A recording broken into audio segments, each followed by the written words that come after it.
Communication. It used to be that you could have one cup, another cup, and a string, and you could talk, and the other person would listen, and it worked, especially when you were little, or so it seemed to work. Some people had cans. But why is it so hard? Almost every single couple that comes into my office for counseling, right, says the number one issue they have is communication. They struggle with it, they don't understand it. So today we're going to talk about communication. Check it out.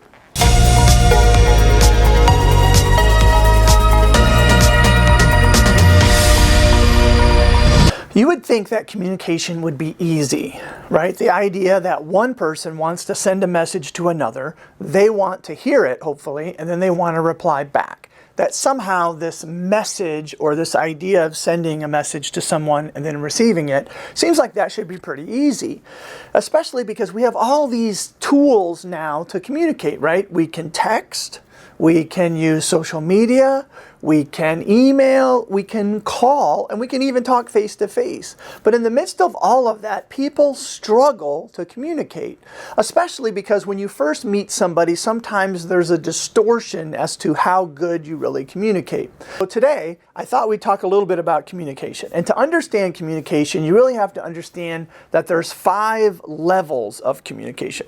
Very surfacey communication and really deep communication.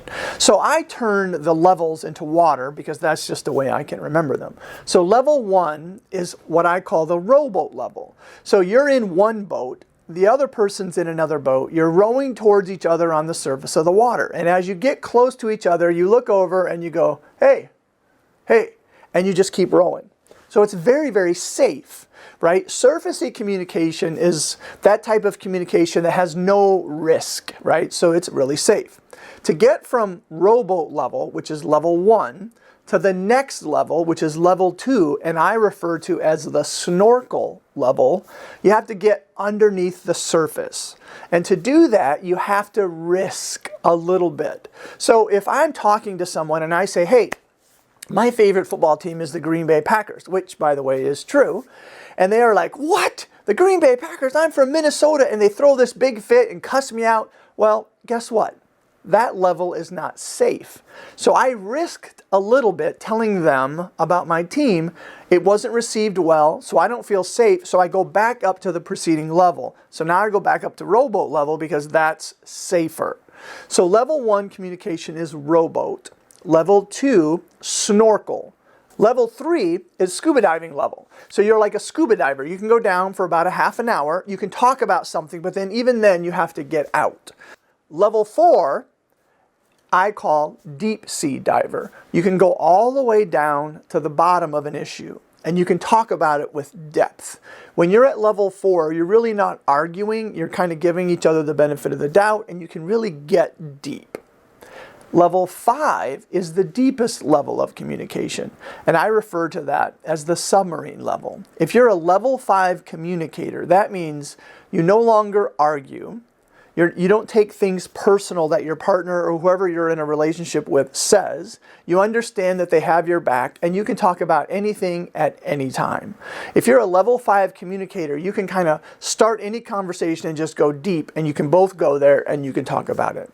If you're at the other levels, you have to understand that when you meet somebody, you have to ease down the levels. So when you first meet somebody, right, you're up at level 1, you're a rowboat communicator, and you start to risk a little bit. You got to be careful, you risk a little bit more, and you can kind of ease your way down. Now, research tells us that most people don't pass level 3, right? Don't pass the scuba diving level. And the reason is because as you start to get deeper, it involves 2 key elements, right? You have to be able to risk and you have to feel safe. If you don't feel safe, you stop and you just go back up. So a lot of times in a relationship, there are certain topics that you just can't talk about. Those are taboo. Well, if you have taboo topics in your relationship, then your relationship isn't safe, which means you're stuck at level 2, right? Because you're not going to get this depth because you know there's certain things you can't do.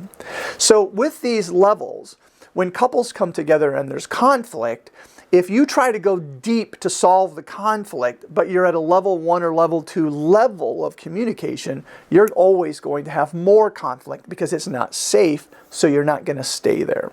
So you have to remember the levels, and you have to remember that you have to ease down. If you speed up, right, there's a danger. And that's also a danger when you meet somebody and they just kind of purge and tell you their whole story. They go deep. Well, that's not a good communicator, that's a manipulator. And so you have to be careful, right? You have to ease down the levels of communication. The other thing you have to consider is whether a person is a verbal or a nonverbal communicator. So a verbal communicator, right? If they have a thought, it has to come out. So they talk a lot, right? They think it, they say it. And as they say it, they're trying to make sense of it. And what they start out saying may not be what they end up saying. It's the end where they kind of work out what it is they really want to say and what they really believe, and then that's the point.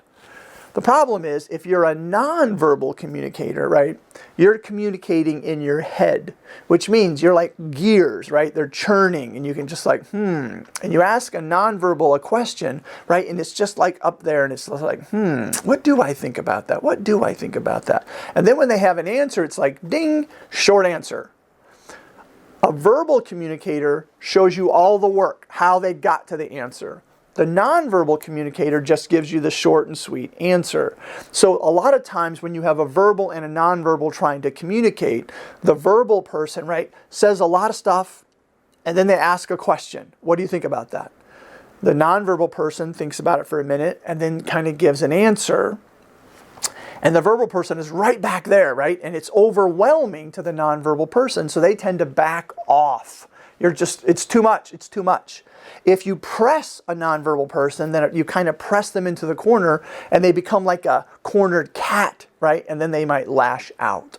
So you have to understand not only the levels, because you have to ease down with risk and safety, but you also have to understand if somebody is a verbal or a nonverbal communicator.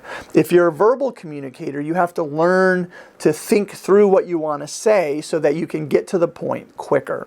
Because if you're talking to a nonverbal communicator and I'm verbal and they're nonverbal and I start to talk, they're going to hone in on the beginning of what I'm saying, and they're not going to pay attention after that. They're going to try to figure out, well, what do I think about this? And so they're going to be processing it and come up with an answer. Meanwhile, the verbal person is on and on and on. They're over here. Then at the end of the conversation, the verbal says, did you listen to me? Do you know what I'm talking about? And both say, yeah, we've communicated. The verbal says, well, what do you think about this? And the nonverbal's like, what do you mean? I heard this. And then the verbal says, well, you don't listen to me. Well, they are, but you're running parallel. So the verbal person has to be able to identify, especially if you're in a relationship with a nonverbal, what the important part of the conversation is so that the nonverbal can focus on it. And then you have to give the nonverbal time to communicate. And then the burden falls to the nonverbal because they then need to communicate a little bit more of what they think rather than just the short answer. And you can kind of learn to do that. One way you can do that is I tell couples to get a piece of flooring, an actual piece of flooring, a piece of linoleum, a piece of carpet, something. So especially if you're a verbal and nonverbal, right, have a piece of carpet. And then whoever has the piece of carpet has the floor, so to speak, you get to speak. So if you have the piece of carpet, you say, hey, what'd you think about that Green Bay Packer game? And then you hand over the carpet and let go. They receive the carpet and they say, oh, I thought it was a good game. I can't believe this. And what do you think about the ref, especially on that one call? And now you hand it back. So what happens is it slows the conversation down. You tend to focus more on what's actually being said instead of thinking about how you're going to respond, right? And it keeps the communication flowing. It draws out the nonverbal a little bit, and it makes the verbal person be a little bit more succinct. So if you put those elements into the way you're communicating, it makes a big difference. If you find that no matter what you do, it's just not safe, then you have to create a mat of safety, and that's what I call it. So what you do is when you go up to someone and say, hey, can we have a conversation? What you're going to guarantee them is that if they say yes, you're going to roll out a piece of carpet, imaginary carpet, right? And you're going to step onto it, and they're going to step onto it. And this is the mat of safety. And what you're telling them is that while we're on the mat of safety, our communication is going to be safe. If we start to get emotional at all, we will step off the mat of safety, because then it's not safe, right? So making a place or making it known that when you communicate you're going to be safe is very important, because then someone might risk a little bit more. But if you do it, you have to keep it safe. So if you start to get emotional in the midst of the conversation, just say, hey, you know what, time out. I need to take a break. Step off the mat of safety and de-escalate. And then you can always come back later. You do not want to say, hey, let's do the mat of safety, and then get emotional or reactive, because that's going to ruin the sacredness, so to speak, of the mat of safety. So if you add these elements into the way you communicate, I guarantee you, your communication will get better. So look, if you think this video is good, would you like it? And if you think it's beneficial, subscribe, and maybe share it with somebody that you think it might help in some way. We believe that together we can make a difference, and you can communicate better. Later, Doc out.